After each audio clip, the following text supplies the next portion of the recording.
age-old question, as old as time itself. As soon as man had a voice to speak, or letters to write, or tone to talk, or speech to be made, it was to form a question that threatens to fulfill us and validate us and encourage us and identify us.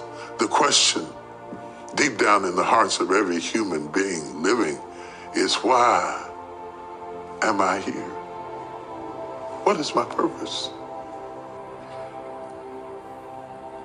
My legacy is pouring whatever I experienced into who's listening. That is my legacy. That's proof that I was here. If at the end of this interview and the end of reading my book, I added something to your life that made you build a table out of a tree, then I built it too. Then whenever anybody asks you about the table, you'll tell them about this guy you met in the interview. You know, that's how we have survived for centuries. That's how my people withstood slavery and the atrocities of our lives. Because in the midst of all of the horrendous things we experienced, we still clapped our hands and we still sang our songs and we still managed to be creative, and we are still here. So don't tell me about trouble through hangman nooses and rapes and burnings and killings. We sang. And my legacy is that you dance and sing and survive and do something. I'm not saying that you won't have opposition and trouble and tears. I don't have to write about that. That will find you on its own. Agony will always find you on its own. It's ecstasy that has to have your address on it. So I'm sending you the potential to go beyond agony to the ecstasy of fulfilling everything you were created to be. And that's my legacy. In Jeremiah 29, verse 11, God says, I know the plans I have for you already. Plans to what? Prosper you and not to harm you. Plans to give you a hope and a future. I know your plans already. God already finished you before he started you. The Bible says, God saw you in your mother's womb. No human being on earth is a mistake. Not one of us is a mistake.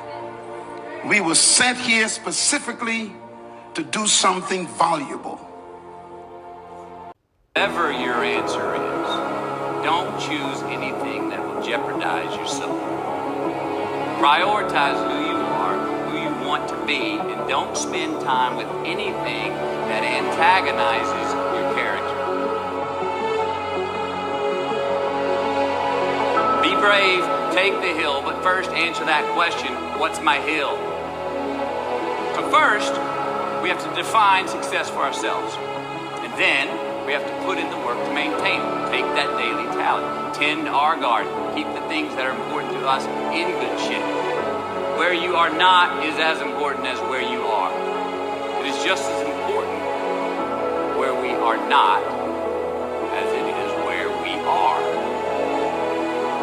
Look, the first step that leads to our identity in life is usually not, I know who I am. I know who I am. That's not the first step. The first step's usually, I know who I am not. Process of elimination. Defining ourselves by what we are not is the first step that leads us to really knowing who we are. You know that group of friends that you hang out with that really might not bring out the best in you? You know, they gossip too much or kind of shady. They really aren't going to be there for you in a pinch. Or how about that bar we keep going to that we always seem to have the worst hangover from? Or that computer screen, right? The computer screen that keeps giving us an excuse not to get out of the house and engage with the world and get some real human interaction. How can I say I'm successful if I don't know why I'm here? I can say I'm busy, but I can't say I'm successful, because I'm only successful when I'm doing the thing I was created to do. Why am I here? The problem is most of the time we ask one another the question, And it's like a blind man asking another blind man, which way should I go? Because we can't answer your question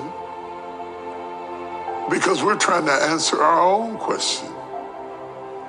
And the answer that is true for me might not be true for you because my purpose might not be your purpose.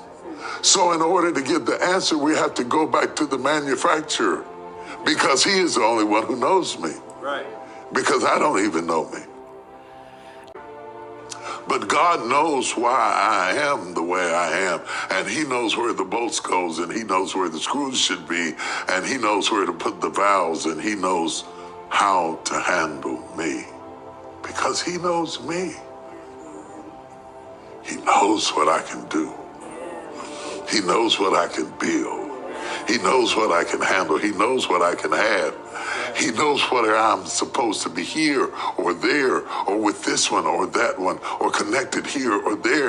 And if I don't go back to the manufacturer, then I'm just playing with screwdrivers, seeing what works, only to spend hours building something that is dysfunctional and frustrated because it didn't work. The reason we go back to God is because he is the master. And he put everything in the box we needed to be successful at what we were created to do. So I don't have to wish for stuff that he put in your box because I'm not supposed to be you. I'm supposed to be me. I don't have to long after things that he has given to you because he gave them to you so you could be who you were supposed to be. He gave me everything in the box I needed to do everything I was created to do. He designed you for the life he wants you to live. And if your life is unbearable, it might be because you're leading someone else's life.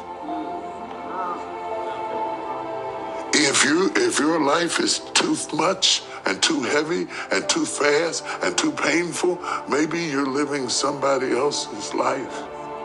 Because you will find that you are perfectly designed to be you. And when you surrender to him, he will show you how to best be you. There's somebody watching on the campus or streaming or sitting in the balcony or sitting out here in front of me right now. You got a dream. I won't lie to you, it's gonna cost you everything. You're gonna hurt in places you didn't know you could hurt, and you have 1,000 chances to give up, but don't do it. I wanna say something that becomes fuel for the next 200 years and lives on in your mouth and the mouths of your children. I'm way past needing to be known. I have smelled the fragrance of his presence. As unworthy as I am. And I have this need to tell you that he's more than amazing. That he's greater than religion. And he's better than your dogma and your creed and your doctrines and your theology. And sometimes he's the only thing in an unstable world that keeps you from falling absolutely apart.